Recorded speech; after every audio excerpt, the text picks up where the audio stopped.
चंद्रहार पाटील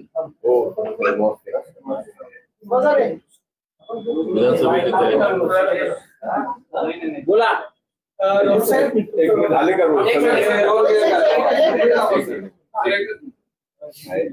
आधी ऑन केले होते सगळ्यांनी.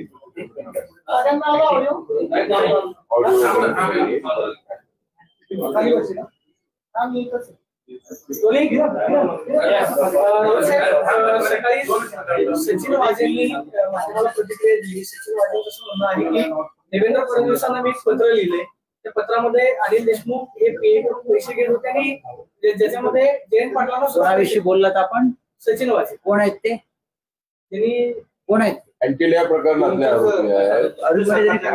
आरोपी कुठे आहेत ते सर?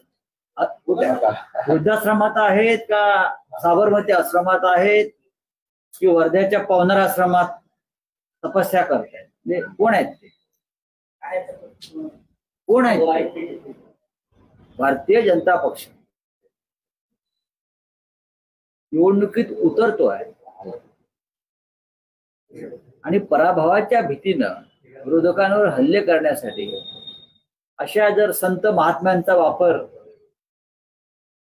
भाजपा करणार असेल तर ही निवडणूक न लढताच त्यांनी हा पराभव मान्य केला. ज्या अँटिलिया प्रकरणात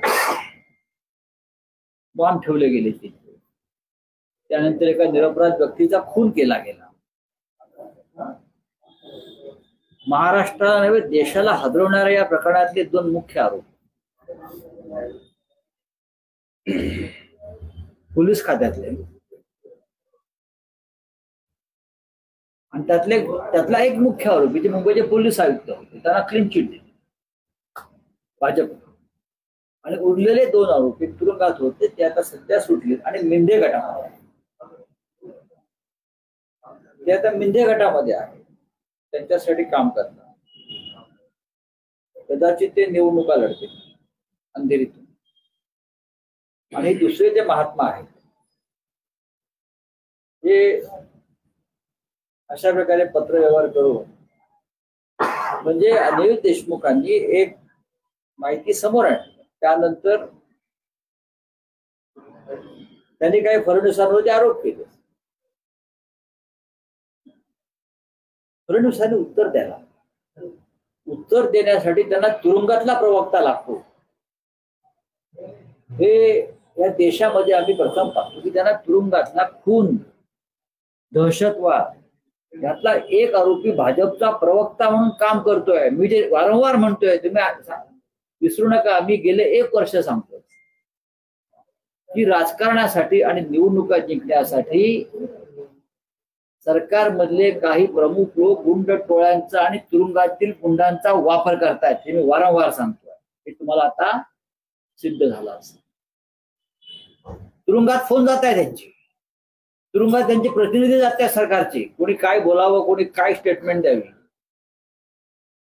आणि मला मीडियाचं आश्चर्य वाटतंय, खुनातल्या दहशतवादातल्या एका आरोपीच्या वक्तव्याला तुम्ही इतकं महत्व द्या.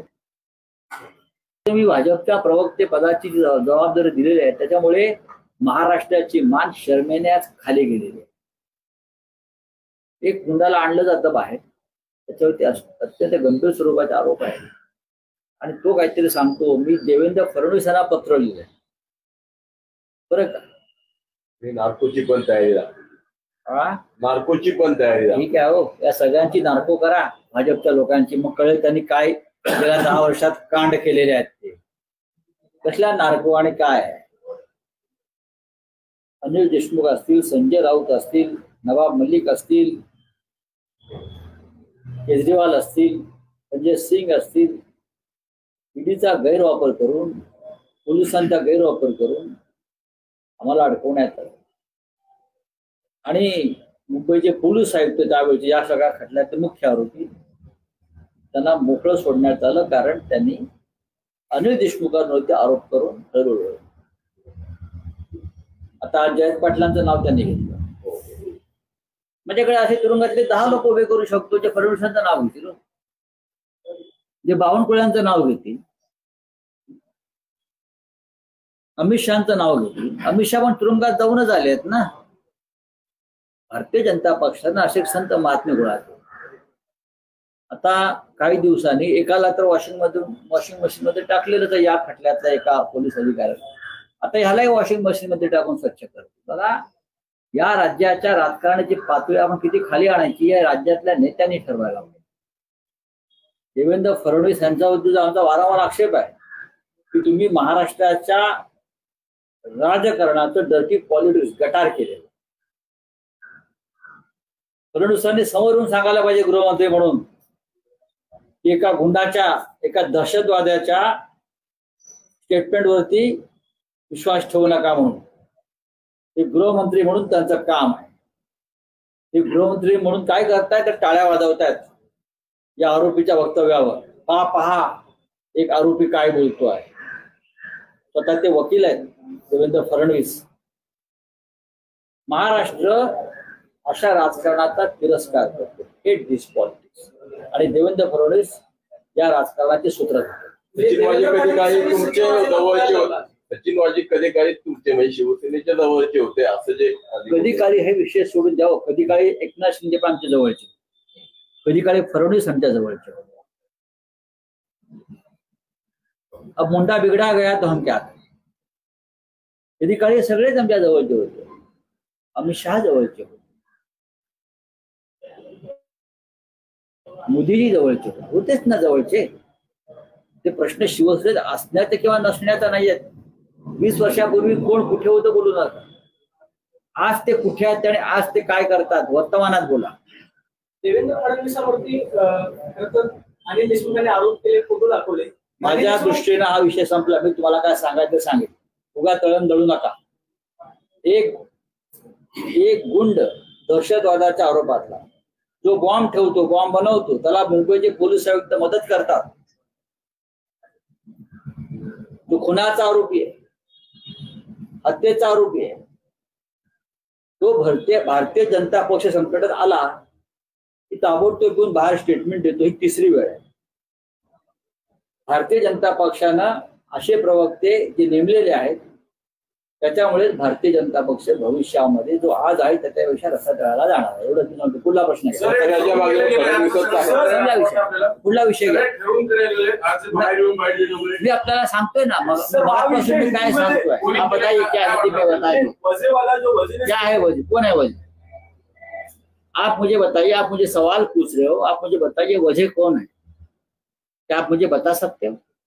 बताइए ना. आप क्यों नहीं बोलते? बताइए कौन है. हाँ बताइए ना. कौन से केस में एक्यूज है? एंटीलिया में क्या हुआ था आपको मालूम है? बॉम्ब रखा था, जिलेटिन रखा था. उसके बाद एक व्यक्ति की हत्या हो गई, उसमें आरोपी है. मुंबई के पुलिस, उस वक्त के पुलिस कमिश्नर और 2-4 अधिकारी. एक आरोपी जेल में है. हाँ, एटीएस के पास केस है, सीबीआई के पास केस है, बहुत से धागे उसमें. वो आरोपी भाजपा का प्रवक्ता बनकर, बीजेपी का प्रवक्ता बनकर, फडणवीस जी का प्रवक्ता बनकर बाहर आकर बात करता है और मीडिया उसको महत्व देती है. भाजपा वाले तालियां बजाते हैं. इस तरह से महाराष्ट्र के राजनीति का स्तर ये लोगों ने गिराया है. एक आरोपी है, गुनहगार है, जेल में है. अनिल देशमुख इस राज्य के गृह मंत्री. अनिल देशमुख 7 बार के विधायक है, अभी भी है, नेता है एक पार्टी. उनको फंसाया गया. उनको बोलने का अधिकार है, तो बोल सकते, लेकिन उनको जवाब देने के लिए आपको एक टेररिस्ट का सहारा लेना पड़ रहा है बीजेपी को. यह आपकी हार है. गृह मंत्री फडणवीस का यह अगर अधिकार है, कर्तव्य है कि सामने आओ और कहो लोगों से, चाहे कुछ भी हो, लेकिन एक टेररिस्ट के स्टेटमेंट पर, राजनीतिक स्टेटमेंट पर विश्वास न रखो, ये उनकी जिम्मेदारी है। चुनाव आने वाले डेफिनेटली भाजपा हार गया है, मन से भी हार गया है और मैदान में भी हारेगी, इसलिए गुंडों का सहारा लेकर काम। मैंने पहले भी कहा था कि मंत्रालय का 6th फ्लोर का मुख्यमंत्री बैठते, जहां गृह मंत्री जी बैठते हैं, उनके घर से, उनके कार्यालय से, मुख्यमंत्री पद पर बैठते उस सभी से गुंडों की टोलियां चलाई है राजनीति में। और जो जेल में है उनका भी इस्तेमाल हो रहा है। जेल में फोन जा रहे हैं, जेल में उनके लोग जा रहे हैं, क्या करना है क्या नहीं करना है।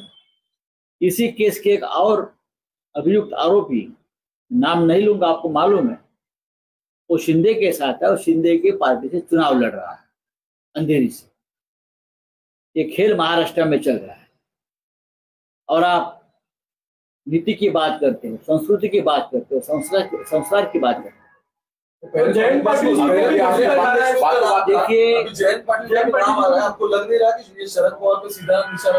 यही तो है ना, उनके पास लड़ने के लिए क्या है। अब कभी जयंत जी का नाम ले, कभी संजय राउत का नाम ले, कभी और किसी का नाम ले। हाँ, क्या करेंगे? उनके पास है क्या? ये हारने वाले, लोकसभा में हारे हैं, महाराष्ट्र में उससे भी बुरी तरह से हारने वाले विधानसभा। म्हणूनच ते गेल्या आठवड्यात भाजपचं जे अधिवेशन झालं त्याच्यामध्ये अमित शहा म्हटले की शरद पवार हे भ्रष्टाचारियों का सरगना है और त्यांनी उद्धव ठाकरेंच्या विषयी बोलले की बोलले तो तर त्याच पुढचं हे सगळे सिरीज आहे। यही चल रहा है, ये वेब सीरीज चल रहा है।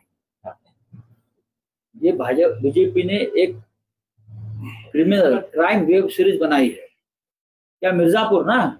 हाँ, सर, हे महाराष्ट्र बोलते अनिल देशमुखांनी केलेले आरोप आणि आज वाजेंनी महाराष्ट्र का मिर्जापुर बनाना चाहते हैं। परस्पर संबंध आहे का दोन्ही गोष्टीचा? अनिल देशमुखांनी आरोप केले फडणवीसांवरती, हो, त्याला असं आहे की त्यानंतर यांनी बाहेरून आरोप केले. नाही, बाहेर तुरुंगातून या प्रवक्त्यांना खाली बाहेर आणलं गेलं त्यासाठी ना। स्वतःकडे उत्तर द्यायची हिंमत नाही, जे पुरावे समोर आलेले आहे, जे आम्ही सांगतोय, त्यांची गळफटली आहे, फाटली आहे हातभर।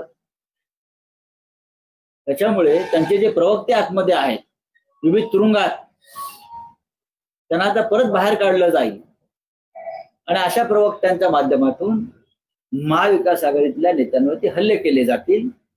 हे मी वारंवार याआधी सांगितलेलं आहे की गुंड टोळ्यांचा वापर, जे तुरुंगात आहेत खतरनाक गुंड, त्यांचा वापर होतो आहे। मी सांगितलंय, आतमध्ये फोन जात आहेत, त्यांच्याशी फोनवर बोललं जात आहे आणि प्रत्येक तुरुंगाचे जे जेलर आहेत त्यांच्या कार्यालयातल्या फोनवर बोललं जात आहे गुंडांना आणून तिथे।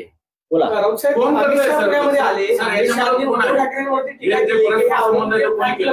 आहेत अमित शहा महाराष्ट्रामध्ये येतात आणि सातत्याने उद्धव ठाकरे शरद पवारांना टार्गेट करतात। आज उद्धव ठाकरेंची पुण्यामध्ये सभा होते, उद्धव ठाकरेंवरती पुण्याचा आरोप। अमित शहा म्हणजे जयप्रकाश नारायण नाईक, बरं का ना। अमित शहा म्हणजे आचार्य विनोबाजी भावे नाईक किंवा अमित शहा म्हणजे सरदार पटेल आहे।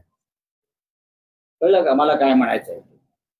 अमित शहा कोण आहेत हे माननीय शरद पवार साहेबांनी काल सांगितलेलं आहे पुण्यातच। तेव्हा तुम्ही असे प्रश्न विचार अभिमानी असाल। मी राज्यसभेचे तेव्हाचे चेअरमन उपराष्ट्रपती व्यंकय्या नायडू यांना पत्र लिहून ते कळवलं की अशा प्रकारे माझ्यावरती दबाव येतोय आणि मला सांगितलं जातं की महाविकास आघाडीचे सरकार जे आपण बनवताय त्यापासून दूर राहा, नाहीतर तुम्हाला ईडी आणि सीबीआयच्या कारवाईला समोर जावं लागेल। आणि हे मी रेकॉर्डवरती आणलेलं, हे मी तेव्हा ते आमचे उपराष्ट्रपती आणि आमच्या राज्यसभेचे चेअरमन, कारण मी त्यांच्या सभागृहाचा सदस्य होतो आणि आहे, त्यांना ताबडतोब ते कळवलेलं। अशा प्रकारच्या दबावाच्या नीती अनीती आमच्यावर चालल्या, पण देशमुख जे असतील, अनिलजी, मी असेल, आम्ही झुकलो नाही। आमच्यातला मराठी बाणा जो महाराष्ट्राचा स्वाभिमान आहे तो आम्ही कायम ठेवला। आम्ही जर झुकलो असतो, वाकलो असतो, आम्ही त्यांच्या मंत्रिमंडळात मंत्री असतो, पण आम्ही स्वाभिमानाने राहिलो, आम्ही राहू। काय करणार? आमचे प्राण घ्याल, आमच्यावर गोळ्या चालवाल ना तुम्ही, अजून काय करू शकता? आमच्यावर तुम्ही गोळ्या चालवाल रस्त्यावरती, आमची तुम्ही सगळी सुरक्षा व्यवस्था काढून घेतलेली आहे, आम्ही तक्रार नाही केली। आता बोलताना म्हणजे म्हणजे हिंदी वाक्यामध्ये की भाजप हार गई है, मनसे हार गई है, आता याच्यामध्ये जो पार्टी और जो व्यक्ति मन से हारी जाती है ना, वो कभी जीत नहीं पाएगी। और महाराष्ट्र की जो मिट्टी है बहुत स्वाभिमानी लोगों की मिट्टी है, शिवाजी महाराज की मिट्टी। ये भाजपा वाले हार गए हैं। देवेंद्र फडणवीस खुद चुनाव हारने जा रहे हैं विधानसभा का, आप देखिए। अब अनिल देशमुख और वो वाली जो मनसे है, मैं देख रहा था कि आज शिंदे साहब को मिल रहे हैं मुख्यमंत्री। ये उनकी क्या बोल रहे थे, मैंने कल देखा है कि सुना है कि हम सभी सीटों पर चुनाव लड़ेंगे, सभी सीटों पर चुनाव लड़ेंगे और आज मुख्यमंत्री को मिलने जा रहे हैं। कितना बड़ा डील हो सकता है। चलिए, थैंक यू वेरी मच। एक सवाल